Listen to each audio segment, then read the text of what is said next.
E agora a gente vira a página e fala dos pacientes sintomáticos. Como é que eu vou tratar? Então vem um paciente no consultório falando que tem palpitações intermitentes, às vezes sente que o coração está quase saindo pela boca, e você vai ver que tem aquele padrão de pré-estação no eletro de repouso.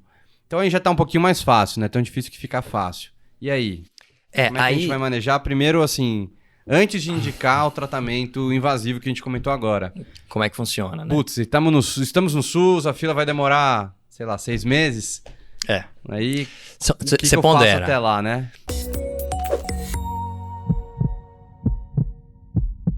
Veja, ambiente ideal num paciente sintomático, né, que tem uma taquicardia supraventricular documentada, tem palpitações recorrentes suspeitas e tem um padrão de Wolff-Parkinson no eletro, esse paciente ele é candidato à ablação por catéter. Ele tem sintomas porque, não só para resolver os sintomas, mas porque essas vias acessórias, estatisticamente falando, têm uma incidência maior de serem de alto risco.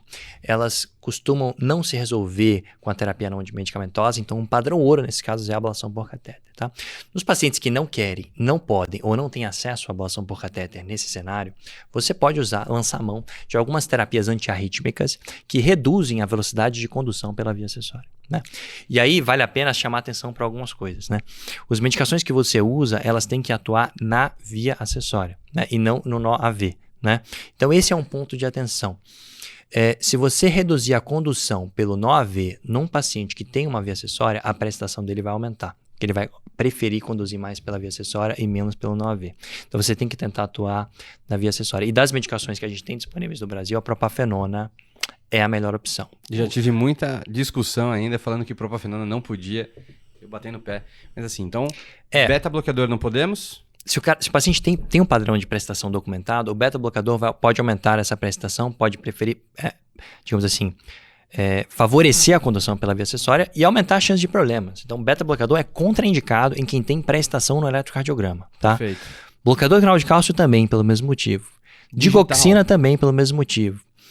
A amiodarona é uma polêmica, mas a amiodarona tem um efeito bloqueador simpático. Tem um efeito beta, né? Tem um efeito beta. A gente eventualmente acaba usando na prática em situações em que a gente tem, porque ela reduz a condução por tudo, pela via acessória e pelo nó AV. Então, eventualmente, você pode ter algum ganho disso, né? Mas ela reduz também a condução pelo nó AV. O ideal é você não usar.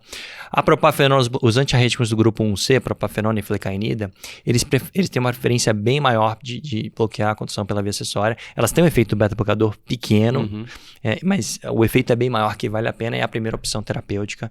Você começa com uma dose, sei lá, 150, 2-3 vezes ao dia e vai aumentando. A dose máxima em bula é de 1.200 mg por dia. Eu nunca cheguei nessa dose. 900 dependendo. Tem alguns pacientes que usam propafenona que intoxicam muito fácil. Eles têm uma variação na metabolização hepática da droga, em que o aumento de dobrar a dose aumenta o nível sérico em 10 vezes no sangue.